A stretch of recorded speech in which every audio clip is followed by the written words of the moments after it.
પ્રકરણ 2 આસપાસ શું? પૃથ્વી, સ્થાન, ઉદ્ભવ અને આવરણો. સારાંશ. મિત્રો, કોઈને પૂછવામાં આવે કે તેની આસપાસ શું છે તો તે વ્યક્તિ કહેશે કે હવા, પાણી, ધૂળ, સૂર્યપ્રકાશ વગેરે. આ બધું પૃથ્વીમાં સમાયેલું છે. સૌર પરિવારનો આ ગ્રહ કે જેનું સ્થાન શુક્ર અને મંગળ ગ્રહની વચ્ચે આવેલું છે. આ ઉપરાંત એકમાત્ર પૃથ્વી જ છે કે જ્યાં સજીવોને અનુકૂળ તાપમાન, પાણી અને હવા મળી છે, જે અન્ય ગ્રહો પર શક્ય નથી. આમ આપણી પૃથ્વી અજોડ છે. સૈદ્ધાંતિક સમજ. પૃથ્વીના ઉદ્ભવ અંગે અનેક વિદ્વાનોએ વૈજ્ઞાનિક અભિગમ ધરાવતા વિચારો રજૂ કર્યા છે. સામાન્ય રીતે એવું માનવામાં આવે છે કે પૃથ્વી સૂર્યમાંથી છૂટી પડી હોવાથી તે અગનગોળાના સ્વરૂપમાં હતી. આ અગનગોળો ધીરે ધીરે ઠંડો પડતા જુદા જુદા તત્વોનું ક્રમશઃ પ્રવાહી અને ઘન સ્વરૂપમાં રૂપાંતર થયું. આમ પૃથ્વીની આસપાસ વાયુઓનું આવરણ તથા પૃથ્વીની સપાટી પર માટી અને ખડકોનું ઘનાવરણ અસ્તિત્વમાં આવ્યું. એ જ પ્રમાણે આવરણમાં રહી ગયેલા વિશાળ ખાડાઓમાં પાણી ભરાતા મહાસાગરો અસ્તિત્વમાં આવ્યા અને પૃથ્વીનું ચોક્કસ સ્વરૂપ રચવામાં આવ્યું.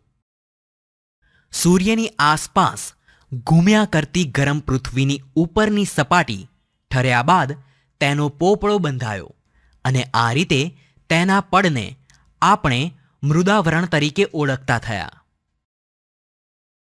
પૃથ્વીની સપાટીના નીચાણવાળા ખાડાઓમાં પાણી ભરાતા સમુદ્રો બન્યા અને આ આવરણને આપણે જલાવરણ તરીકે ઓળખીએ છીએ. પૃથ્વીની સપાટી પર ચારે બાજુ વીંટળાયેલા આવરણને આપણે વાતાવરણ તરીકે ઓળખીએ છીએ.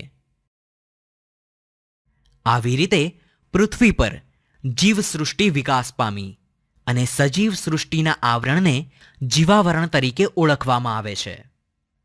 મૃદાવરણ. સારાંશ. પૃથ્વી પર રહેતા સજીવોને માટે જેમ અનુકૂળ તાપમાન, હવા અને પાણી જરૂરી છે, એ જ રીતે મૃદાવરણ, જલાવરણ, જીવાવરણ અને વાતાવરણ આ 4 આવરણો પણ અગત્યના છે. અહીં આપણે મૃદાવરણ શું છે, તેની ઉપયોગિતા શું છે તે વિશે જાણીશું. સૈદ્ધાંતિક સમજ. બંધારણ. મૃદ એટલે માટી. પૃથ્વીનો ઉપરનો પોપડો માટી અને ખડકો જેવા ઘન પદાર્થોનો બનેલો હોવાથી તેના ઉપલા પડને મૃદાવરણ કહે છે. તેને ઘનાવરણ કે શિલાવરણ પણ કહે છે. આ પોપડો માટી અને ખડકોનો બનેલો હોવાથી તેની સપાટીથી જેમ જેમ ઊંડે જઈએ તેમ તેમ તાપમાનમાં વધારો થાય છે. આ પૃથ્વીના પેટાળમાં વધારે ગરમીને લીધે અંદરના ખડકો પણ પીગળી જઈને પ્રવાહી સ્વરૂપમાં ફેરવાઈ જાય છે, જેને આપણે મેગ્મા એટલે કે ભૂરસ તરીકે ઓળખીએ છીએ. મેગ્માની અંદર રહેલા વાયુઓ અને ખડકોનું દબાણ પણ એટલું વધારે હોય છે, જેથી ગરમી અને દબાણ જેવા વિરોધી બળો વચ્ચે સમતુલા જળવાઈ રહે છે.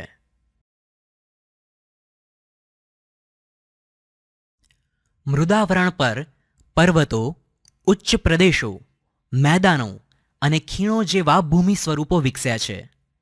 આથી પૃથ્વીનું મોટા ભાગનું માનવ જીવન, પ્રાણી જીવન અને વનસ્પતિ જીવન મૃદાવરણમાં જ વિકસેલું અને વિસ્તરેલું જોવા મળે છે. ઉપયોગિતા. મૃદાવરણ એટલે મનુષ્ય, પ્રાણી અને વનસ્પતિના જીવનનો મુખ્ય આધાર. આપણને રહેવા માટે ઘર, પીવા માટે પાણી, ખોરાક માટે ખેતી તેમજ ઉદ્યોગ ધંધા માટેની પ્રવૃત્તિઓ પણ મૃદાવરણના આધારે જ થાય છે. માટે તેને ધરતીનો ધબકાર પણ કહી શકાય. ઉપરાંત મૃદાવરણના કારણે ખનિજ તેલ, પાણી તથા ઘણા ખનિજો પણ મળી રહે છે. આમ દરેક સજીવની ઉત્પત્તિથી અંત સુધીની યાત્રાનું આધારબિંદુ એટલે મૃદાવરણ. માનવ જીવન પર અસર. મૃદાવરણ આપણને આધાર આપે છે, છતાં માનવજાતિ પોતાના વિકાસ માટે જે પ્રવૃત્તિઓ કરે છે તેનાથી મૃદાવરણ જોખમાય છે. ઉદાહરણ તરીકે જોઈએ તો ખનિજો મેળવવા વધુ પડતું ખોદકામ, ભૂમિગત અણુ પરીક્ષણો, ખનિજ તેલ શોધવા ખૂબ ઊંડું શારકામ અને પાણી માટે વધુ પ્રમાણમાં પાતાળ કૂવા ખોદવા વગેરેની અસર માનવ જીવન પર થાય છે. જલાવરણ. સારાંશ. પૃથ્વીની સપાટી પર ભૂમિ વિસ્તાર કરતાં પાણીના વિસ્તારનું પ્રમાણ વધારે છે. પૃથ્વીની સપાટીનો કેટલોક નીચાણવાળો ભાગ પાણીથી ઘેરાયેલો છે અને આ ઘેરાયેલા પાણીના ભાગને જલાવરણ તરીકે ઓળખવામાં આવે છે. જલાવરણમાં વિશાળ જળભંડાર ધરાવતા ભાગો એટલે મહાસાગરો, જે પેસિફિક, એટલાન્ટિક, હિન્દ અને આર્કટિક મહાસાગર તરીકે ઓળખાય છે. સૈદ્ધાંતિક સમજ. બંધારણ. બધા જ મહાસાગરો એકબીજા સાથે જોડાયેલા હોવાથી તેમના ભૂમિ વિસ્તારો પાસે આવેલા જળ વિસ્તારો સ્થાનિક, સમુદ્રો, ઉપસાગરો, અખાત કે સામુદ્રધુનીના નામે ઓળખાય છે. પૃથ્વીની સપાટી પર આશરે 71% જલાવરણ વિસ્તરેલું છે. ઉપરાંત પૃથ્વી પરના મહાસાગરો ખૂબ વિશાળ અને ઊંડા હોવાથી કેટલીક જગ્યાએ 10 થી 11 કિલોમીટર જેટલી ઊંડી ખાઈઓ પણ આવેલી છે. પૃથ્વી પરના પાણીના જથ્થાના 97% ભાગનું પાણી મહાસાગરોમાં સમાયેલું છે, જે પાણી ખારું છે. બાકી રહેલા પાણીનો આશરે પોણો ભાગ ધ્રુવો પર તથા હિમાલય અને બીજા ઊંચા પર્વતો પર બરફ રૂપે છે, જ્યારે કેટલોક જથ્થો ધરતીમાં છે. આ મીઠું પાણી એ જલાવરણની ભેટ છે. જલાવરણનું અસ્તિત્વ એટલે સજીવ સૃષ્ટિનું અસ્તિત્વ. જળ એ જ જીવન. ઉપયોગિતા. ધરતી પર પડતા વરસાદનો મોટા ભાગનો ભેજ સમુદ્રોમાંથી આવે છે. ઉપરાંત સમુદ્રોમાંથી મૂલ્યવાન રસાયણો, ખનિજો અને મીઠું વગેરેનો જથ્થો મળી રહે છે. મહાસાગરોના મોજા, પ્રવાહો અને ભરતીઓમાં પ્રચંડ શક્તિ રહેલી હોવાથી તેને નાથીને તેનો ઉપયોગ વિદ્યુત શક્તિ મેળવવા માટે કરવામાં આવે છે. ઉપરાંત મહાસાગરો જળમાર્ગ તરીકે પણ એટલા જ ઉપયોગી નીવડે છે. માનવ જીવન દ્વારા થતી અસર. સજીવો માટે મૂળભૂત જરૂરિયાતોમાં પાણીનું મહત્વ વધારે હોવા છતાં પણ દૂષિત પાણીનું પ્રમાણ વધી રહ્યું છે. શહેરો અને ગામની અશુદ્ધિઓ તેમજ ઔદ્યોગિક કચરાનો નિકાલ સતત વધવાથી નદીઓ, ઝરણા, સરોવરો અને સમુદ્ર સાર્વજનિક ઉકરડા સમાન બન્યા છે.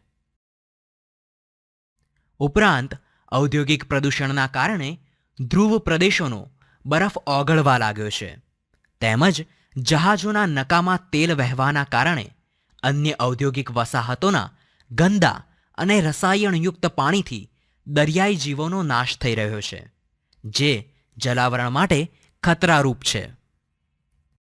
વાતાવરણ. સારાંશ.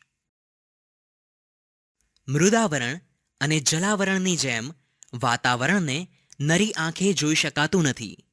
વાતાવરણમાં વિવિધ વાયુઓ ઉપરાંત પાણીની વરાળ, ધૂળના રજકણો, ઉલ્કાઓ, ક્ષારકણો તેમજ સૂક્ષ્મ જીવજંતુઓ પણ ભળેલા છે.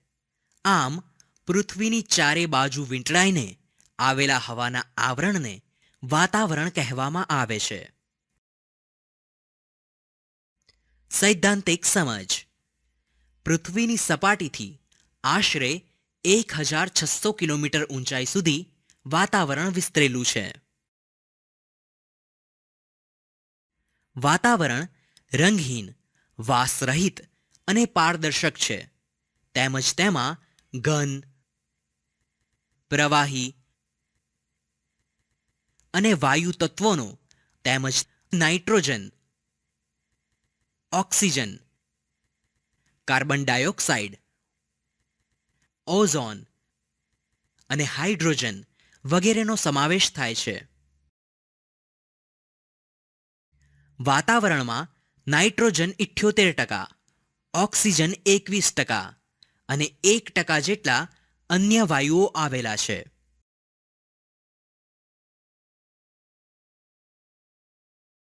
કાર્બન ડાયોક્સાઇડ વાયુ ભારે હોવાથી હવાના થરમાં તે વધારે પ્રમાણમાં છે અને ઉપર જતા ઓછો થતો જાય છે. કાર્બન ડાયોક્સાઇડ આશરે 20 કિલોમીટરની, ઓક્સિજન આશરે 110 કિલોમીટરની અને નાઇટ્રોજન આશરે 130 કિલોમીટરની ઊંચાઈ પછી ખાસ જણાતા નથી. તેમજ ખૂબ ઊંચાઈએ જતા માત્ર હાઇડ્રોજન અને હિલિયમ જેવા હલકા વાયુઓ હોય છે. હવામાં ઓઝોન વાયુનું ઓછું પ્રમાણ હોવા છતાં તે સૂર્યના જલદ પારજાંબલી કિરણોનું શોષણ કરી પૃથ્વીને પ્રચંડ ગરમીથી બચાવે છે. ઓઝોન વાયુ મુખ્યત્વે વહેલી સવારમાં ખુલ્લા મેદાનમાં અને સમુદ્ર કિનારાની હવામાં વધારે પ્રમાણમાં હોવાથી તે લોકોને સ્ફૂર્તિ પ્રદાન કરે છે, જેથી લોકો વહેલી સવારમાં ફરવા નીકળે છે. વાતાવરણમાં રજકણો પણ જોવા મળે છે, જેને લીધે પૃથ્વી પર પ્રકાશ ફેલાય છે. તેમજ સૂર્યાસ્ત થતાં એકાએક અંધારું કે સૂર્યોદય થતાં એકાએક અજવાળું થતું નથી. ઉપયોગિતા. વાતાવરણમાં રહેલા રજકણો દ્વારા આપણે સવારની ઉષા અને સાંજની સંધ્યાના રંગીન દ્રશ્યો જોઈ શકીએ છીએ. ઓક્સિજન અને નાઇટ્રોજન વાયુઓ પૃથ્વી પરની જીવસૃષ્ટિને જીવંત રાખે છે. ઉપરાંત વાતાવરણના માધ્યમને લીધે અવાજ સાંભળી શકીએ છીએ. તેમજ રેડિયો, દૂરદર્શનના પ્રસારણો શક્ય બને છે. વાતાવરણના ઘર્ષણથી ઉલ્કા જેવા અવકાશી પદાર્થો સળગી ઉઠી નાશ પામે છે અને તે આવી રીતે પૃથ્વી માટે કુદરતી ઢાલનું કામ કરે છે. પાણી વાતાવરણનો મુખ્ય પ્રવાહી ઘટક હોવાથી ગરમીથી બાષ્પ બની વરાળ સ્વરૂપે હવામાં ભળે છે. તેને ભેજ કહે છે. ભેજ ઠરવાની ક્રિયાને ઘનીભવન કહે છે. માનવ જીવન દ્વારા થતી અસર. મનુષ્ય દ્વારા થતી ઘણી પ્રવૃત્તિઓ છે, જેના દ્વારા વાતાવરણને નુકસાન થઈ રહ્યું છે. ઉદ્યોગો, કારખાના, પાવર સ્ટેશનો, વાહનો વગેરેનો પ્રદૂષિત ધુમાડો હવામાં ભળે છે. તેમજ વધુ અવરજવરો વિસ્તારમાં કાર્બન મોનોક્સાઇડ અધિક માત્રામાં હોય છે. કાર્બન ડાયોક્સાઇડ વાયુ માનવ શરીરમાં વધુ ઉમેરાય તો તેનાથી માથાનો દુખાવો, ચક્કર આવવા વગેરે જેવી શારીરિક તકલીફો ઊભી થાય છે. જીવાવરણ. સારાંશ. સૌર પરિવારમાં પૃથ્વી એક જ એવો ગ્રહ છે જેને જીવાવરણ છે. પૃથ્વીના મૃદાવરણ, જલાવરણ અને વાતાવરણના જે ભાગમાં સજીવ સૃષ્ટિ વ્યાપી છે તેને જીવાવરણ કહેવામાં આવે છે. પૃથ્વી ઉપર જીવાવરણ એ મહત્વનું આવરણ છે. સૈદ્ધાંતિક સમજ. બંધારણ. જીવાવરણમાં અનેક પ્રકારની જીવસૃષ્ટિનો સમાવેશ થાય છે. આ જીવસૃષ્ટિમાં વનસ્પતિ, પ્રાણીઓ, જીવજંતુઓ અને માનવોનો સમાવેશ થાય છે. પૃથ્વીમાં રહેતા દરેક સજીવની જરૂરિયાતોની ચીજવસ્તુઓ જીવાવરણમાંથી પ્રાપ્ત થાય છે. આ ઉપરાંત જીવાવરણના સજીવો માનવ જગતને વિવિધતાપૂર્ણ ખોરાક અને કાચો માલ પૂરો પાડે છે. અજૈવિક વિભાગમાં જીવાવરણ 2 વિભાગમાં વહેંચવામાં આવે છે. 1 અજૈવિક અને 2 જૈવિક. અજૈવિક વિભાગમાં મૃદાવરણ, વાતાવરણ અને જલાવરણનો અભ્યાસ કરવામાં આવે છે. જૈવિક વિભાગમાં વનસ્પતિ, પ્રાણી અને સૂક્ષ્મ જીવાણુઓનો સમાવેશ થાય છે. માનવ જીવન દ્વારા થતી અસર. સામાન્ય રીતે જીવાવરણ સંતુલિત સ્થિતિમાં છે, પરંતુ માનવીય પ્રવૃત્તિઓ દ્વારા આ તંત્રને તોડવામાં આવે છે અને અનેક મુશ્કેલીઓ ઊભી કરવામાં આવે છે. પર્યાવરણના શોષણના ભોગે માનવી વિકાસ કરી રહ્યા છે, જેના કારણે કુદરતની પોષણ કડી જોખમાય છે. આવી સ્થિતિ માનવી અને પર્યાવરણ એમ બંને માટે નુકસાનકારક છે. હવે વિદ્યાર્થી મિત્રો, આ પ્રકરણ અહીં પૂર્ણ થાય છે.